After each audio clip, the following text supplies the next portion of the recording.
Astagfirullah. Rara. Саған неше рет айтқан едім. Асыңды соңына дейін қалдырмай же деп.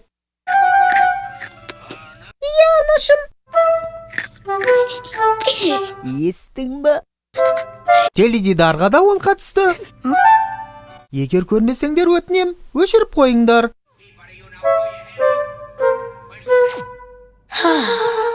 Нұса, естіңіз ба? Жарықты да. Егер жарық керек болмаса, сөндіріп қойыңдар оны.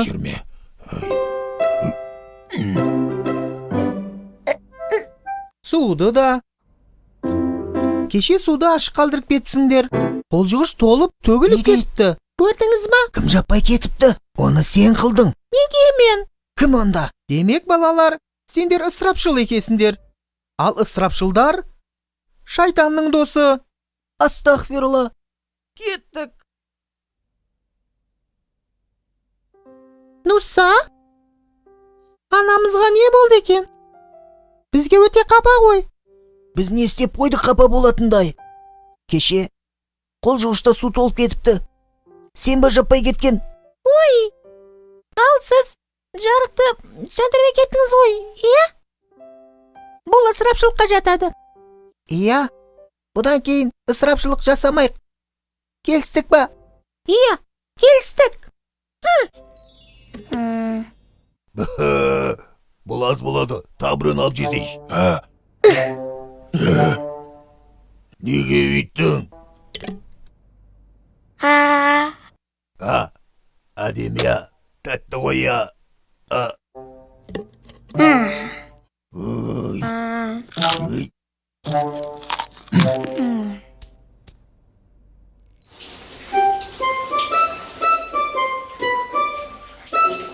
Ха?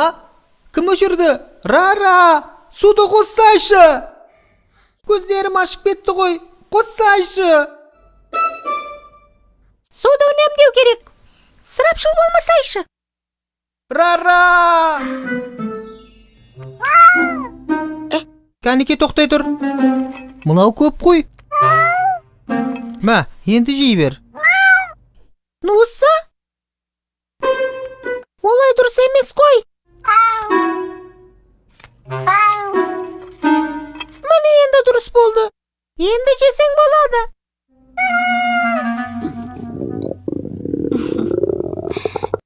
Нұса? Рара? Астағфирулла. Сендер өз-өздеріңе қиянат жасапсыңдар ғой. Қиянат? Кімге? Түсінбедім сізді. Ысырап жасамау деген өзіне керек нәрседен артық алмау, және ешкімнің құқығымен ақысын бұзбау. Ал сендер не істеп жүрсіңдер? Мінеки, Антуға қараңдаршы. Сендер оны ақысын бұзыпсыңдар.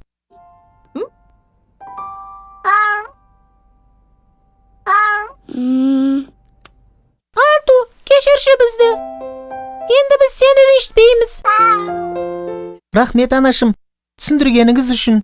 Иншалла, ендігер ысырапшылық жасамаймыз. Альхамдулилля. Енді ысырапшылық жасамау үшін сендердің күнделік қалта ақшаларыңды азайтамын. Жоқ!